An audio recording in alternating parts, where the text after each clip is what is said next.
Are you looking for more ideas on how to work with your child on forming different animal poses? Well, this video is for you. Hi, I'm Amy Baez, Pediatric Occupational Therapist and founder of Playapy, and I'm here to show you some playful solutions with powerful results.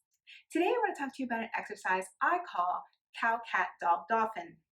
Now, if you're familiar with yoga poses, you know that there are poses like cat and cow, down dog, and maybe even a dolphin pose.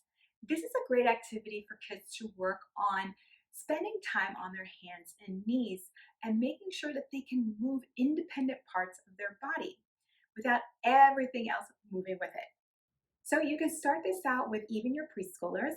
They may only be able to do cat, cow, and dog at first, and then they have to work up the strength and the attention to do the dolphin pose.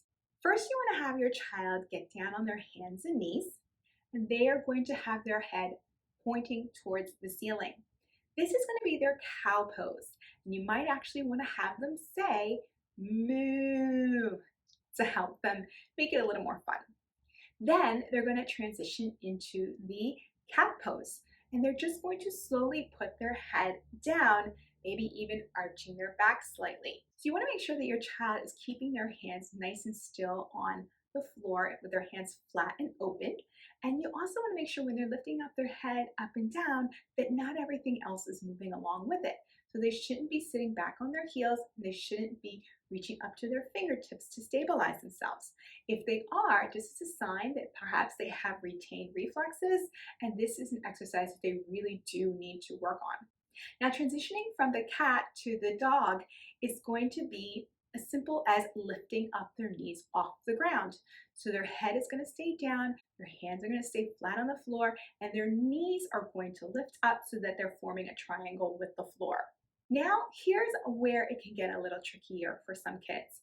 If you want to add in the dolphin pose, you're going to have them keep their legs in the same position, but lower themselves onto their elbows. And then they are going to hold that position, keeping their head down as well. What I love to do is also reverse this position. So they may go from the dolphin, back to the dog, back to the cat, and then back to the cow. And then you would repeat the process over again. Of course, it is really fun if you do incorporate those animal sounds. So for your cow, moo, cat, meow, dog, woof, woof, woof, woof, woof, and dolphin. You can vary them as much as you want. They don't have to be exactly the same. Whatever is fun and entertaining for your child. So again, this is a great exercise for kids to work on building up their strength in their arms, working on those routine reflexes if they have them, and knowing that this actually does help with other activities. When you're building up the strength in those arms, you're going to see it transfer into their fine motor skills like drawing and writing and so on. So I hope you find this tip helpful. Be sure to subscribe to our other videos, and until the next one, have a playful day.